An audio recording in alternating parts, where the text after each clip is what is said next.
Welcome to Womb Talk. I'm your host, Elizabeth Vanderbilt, the owner and founder of Fruitful Womb Doula Services. In Womb Talk, we like to go over different topics that are acceptable for all audiences. We're not medical professionals, and everything on this podcast is to educate you so that you can make better choices for your body. If you have a passion for all things women's health, then start listening. It's a wide range of subjects that are at your fingertips. Don't forget to check us out on social media. We're on a lot of platforms. Let's start talking, shall we? I really was struggling with what today's topic was going to be about. And then it dawned on me, I'm just going to kind of speak from the heart. I mean, I often get asked, the usual questions, is a doula midwife, all that kind of thing. But I feel like I've talked about it before. Today's podcast, I'm going to try to talk to you about what I do at a prenatal visit. It's something that other doulas and birth professionals will maybe be curious on knowing, and I know that you'll be interested in listening. And I'll try to expand a little bit beyond just my birth prenatal visits and kind of what my visits are like as a whole. So part of a doula's role is education. And for me, I feel like this is one of the biggest and most important steps, really. I mean, I'm really all there for emotional and physical, and I'll give you my 110%. But when it comes to education, that is where we as humans, we as women, are lacking. In next week's episode, you'll hear from the amazing Christy Rich. And in that episode, we discuss so many variety of topics, but mainly surrounding about holistically conceiving after 35 and her new book. But when we were talking in that, it really made me realize how much we actually don't know. Women as a whole, we've always kind of been kept on the down low, if you know what I mean. Most of healthcare has been based off tests and systems that were developed around white men. And this means that there's a lot lacking for those of different minorities, for female, and so much more. With that lack of information, we're kind of stuck in just this same loop. I don't know if anyone else feels this, or maybe if I'm just so in my own world that I feel like this way. But I kind of feel like we're in our own bubbles. Like everything is told to us through the media, through the internet, and through books. And we're just, that is it. That's all we have. And if you don't know what to look for, you're not looking for the things. Like, you're not going to know automatically, let's go look to find out about what's happening for birth in Japan, or, a whole range of subjects, really. And so that's where I feel like my role comes in so importantly with education, is because we don't know all the options about birth. I know that I'm a very kind of a repeater in a sense when it comes to the stories about my mom and my dad. But I feel like it's so important because even though it did happen more than 20 years ago, it's a firm example that there's still a lot of people today that have the same thing. When I talk about things that I learned from my doula trainings, from groups that I'm in, stories, and so much more, my parents are always baffled by what I'm telling them. For instance, my mother, she was 36 when she had me. And you'll hear more about this story next week. But with that information, she didn't have all the information. That's what I'm trying to get at. Is she only knew what her mother really told her. The one hospital birth class that they took that was like 8 hours, and that just pretty much is like, here, let's do this. And there's a lot of information that was lacking. My mother had much difficulty with breastfeeding with me. She believed that she did not have a good enough milk supply, that there was a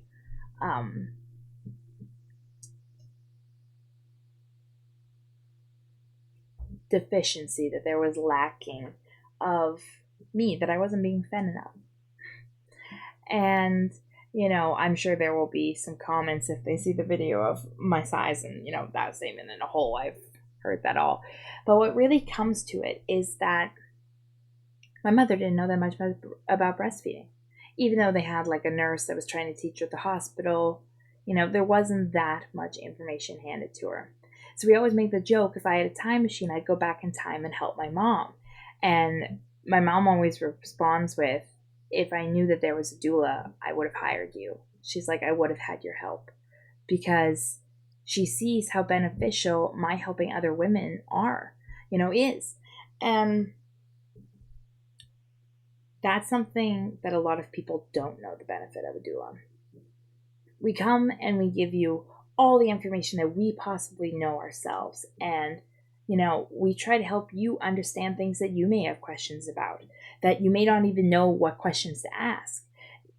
That's where we kind of come in. So to get back to my original conversation of telling you what a prenatal visit is, I offer in most of my packages anywhere from 2 to 4 to 6 prenatal visits in any of my birth work. And it can always be added up more if needed. But I give you 6 options for different prenatal packages in a sense. Each prenatal visit has a theme and a workbook of sorts that gives you the option to journal at the end so that you can kind of reflect on what we discussed, because most of my sessions range anywhere from 2 to 3 hours long. And that's a long time, I know, but there's so much to go over. One of the most popular packages I have, actually there's 2 of them for prenatal visits, is the one handpicked always is birth planning. I will sit with you and go through with you about all the options. And this is the most in-depth one because, the list is long. And of course, in Canada, sometimes we're limited. There's not as much accessibility as, my options online have been stated. But the fact that we get to have that deep conversation and we get to sit down, we talk, normally the partner's there, and we go in depth about these things. I'll tell you about epidural. I'll tell you about the different types of options in terms of pain management. Like, in the hospitals here, we have nitrous oxide still. There's so much range of information. And in that birth planning session, you might just put down, oh, I really would like to have twinkly fairy lights set up and affirmations. Yep, that's what I really want. Well, your medical provider, if going for a birth in terms of the hospital or in terms of a home birth, those 2 options, they may not really want or need to know that information. It all depends. I speak very highly that that's not bad to put down because, you may, like for me, the doula, I don't always know what you want until nearing the end when we talk more about like, oh, did you finalize the birth plan? And that's where it comes important, is it's more of a base of conversation. And I mean, I could talk about birth planning forever, and there's a variety of opinions that some believe, you can't plan birth, so why would you write it down? But I've seen the type of births when there isn't a birth plan. And on this statement, I'll just quickly sum this up, is that you'll always want to try to at least know your options. And I think that's where a birth plan comes greatly in handy. So that's one of my prenatals that I offer. So that's 2 to 3 hours where you're getting someone to sit down with you and actually discuss with you all the information they know surrounding these things. And you may know stuff already, but if you have a question, then all of a sudden there's a room for conversation on it. And you're not just left in the dark on it. Some other prenatals that are very popular is about postpartum planning. And in the postpartum planning, we look at what your life is going to be like after having a baby. We're very good at being like, oh, this is going to be a birth and this is going to be a whole thing. And I think now that I'm kind of talking about this, I do want to do a series a little bit about each subject. So you may even get some sneak peek and behind the scenes stuff about my guides. So that's great. So again, each one comes with a workbook, and this tells you a little bit how to plan for your postpartum period, what's it going to look like, and it just gives you a thought again on the what ifs and putting some actual thought into choices, if that makes sense. So that's another popular one. Another one that is quite often picked, and that's just because I love this one in general, is because it's my comfort measures planning prenatal. And it's not really planning, actually, it's just comfort measures prenatal. So I go through my entire doula bag with my clients, and I show you about all the different techniques, a few birth positions, and we just really go over almost what you would learn in a childbirth education class that isn't from most of the time healthcare system.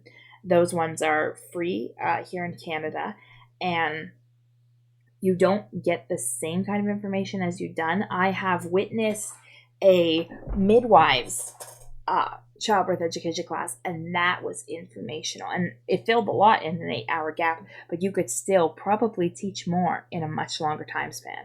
So that's just a little note to get your childbirth education, from a reputable source that actually cares about wanting to make sure you're informed. And even if you have a doula and you overlap the two, you'll still find that there's a need for that one-on-one experience about getting some hands-on knowledge, and just even to talk about what you learned, maybe even through your class there. So I also offer the option that you can just, it's just a check-in. It's just a visit. It's a friendly conversation. See how everything's going. And that's another option always. I also offer one on nutrition, and that one goes really in depth about for pregnancy, etc. And there's a few other options behind the scenes, but I'll let you keep that to yourselves to think that there might be a chance to know more.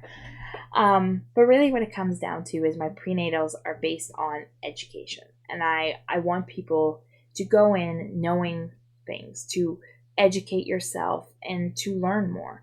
Because, like I said, we're not always taught all the options. We're given very basic information in school. If you've gone to a public or private school, there's not much education on that sense about our human body. I can take out hundreds of books from the library. Oh, it's not showing up even if I tried. But there's hundreds of options here in these books. And literally there's a whole one dedicated to cycles. And it's literally called Cycles by Amy J. Hammer. And I'm so excited to read it because it's so much to talk about foods that we need and our cycles that connect with, the moon and the earth, and because we're all, connected somehow. And there's just so much information out there that we're not being taught right off the bat. So why do you think it's different for birth? It's not. And we come down to the fact that we're watching TV and they're not even telling things correctly. I mean, I got a small side story here for you, but I was watching Brooklyn Nine-Nine the other night. And I mean, I have no hate for this show. I am in love with that show. Jake Peralta, he made like a fun little joke about a doula. And he was like, oh, I'll be your like Gandalf or something. I don't know the quote. I have to Google it for a second. Let me Google this here. Jake Peralta.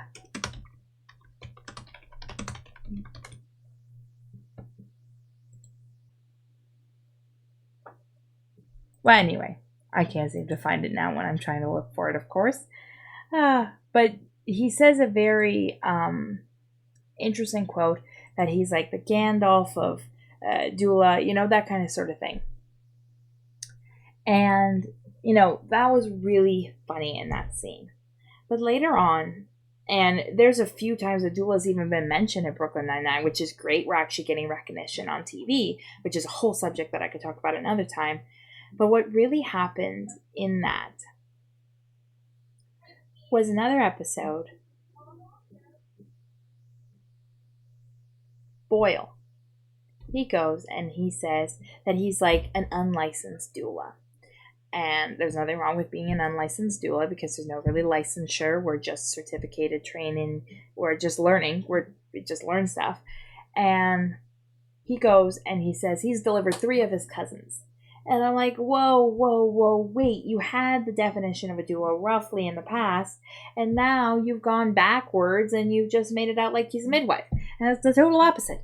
And, that's what we learn. We're sitting there and I'm absorbing that knowledge that, oh, a doula delivers babies. And even though it's subconscious, our brains are just absorbing that, and it may even be piecemealed out and just not worth it.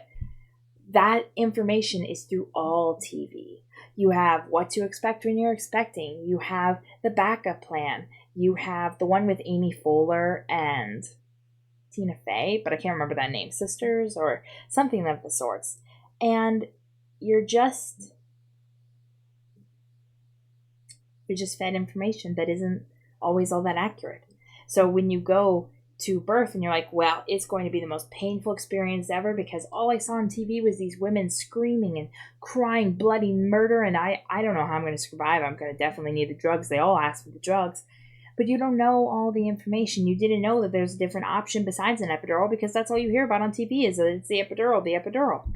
So there's so much to it in the knowledge of things that's where the prenatal comes in. And I've totally sidesweeped here and I've rambled on about things. But it really comes down to is those prenatals is really for education. Now, I'm unaware of what others do, of what other doulas do. This is just me. This is what I do in my practice. And I'm such a firm believer in knowledge. I love to learn. I love to make adult learning fun. Like for us as adults, it doesn't always have to just be, here's notes, make notes. No. I like to do it in fun ways. Let's color, let's talk, let's role play a little. I love my C-section prenatal because that's all about like role playing in a sense, the steps of a C-section. And it's one of my favorite ones if you already have kids because they love to get in there. I remember a story with a client where their children were pretending to be the doctors. It was hilarious. It was one of the best, it was a really good memory. And that's what I want, is I want you to educate. And those children will now go on, if they remember this, if they remember that moment, they'll go on to be like, oh yeah, the C-section, it laid out like this. It isn't that bad. And, their parents were really into making sure that they knew the process, that they already themselves were like, oh yeah, mommy's going to be okay. Like, it's not a big, scary thing that, anything like that. It was to just educate them. So really, I just want to educate you. And that's where prenatal comes in. And like I said, I don't know about what other doulas do. I mean, for myself, even the ones where we don't even do much, we just sit and talk. I ask how the baby is doing, how the visits are going, and it's just that alone. Those ones are fine too. The doula, even though educational is a very important step in my belief, we're always there just for physical and emotional support too. And sometimes getting news that you may have gestational diabetes, and that's something you have to sit with. That might be a moment where some emotional support of a prenatal visit works just fine. And that's why I always give my clients the option that we can just have a visit. And it doesn't have to be that you clean your house for me. It doesn't have to be you make me coffee or tea. I can always bring something with me. It's just there. And having a doula is about that support. So I've gone completely on a tangent here, and I've told you a little bit about the prenatal visit, the questions that I get asked for. And I want to know from you guys, like, if you're watching this on YouTube, there's a comment section. I'm very unsure about Spotify and the other listening platforms. But when it comes to this as either another doula listening to me or as someone who may be in need of a doula or had a doula, etc., what did your prenatal visits look like? What do yours as a doula, yours look like? And if you were someone to have a doula and you wanted a prenatal visit, which information do you think would be the most crucial to you to know? Like, that's always my curiosity. I'm like, I feel like I'm not giving too much. Oy, bueno, I'm giving too much. You know what I mean? There's such a difference. I also don't speak Spanish. So, I have no idea what that actually means. So forgive me for anyone who actually speaks the language. But I really hope that this podcast helped you a little bit. And I know it's not a very, subject that maybe everyone was currently wanting. But I felt like it was kind of needed since informational support is so important. And I feel like a lot of people don't know that aspect of the doula that well. So hopefully you like this. Make sure to stay tuned. And next week's episode is going to be epic with Christy Rich. Okay, bye now.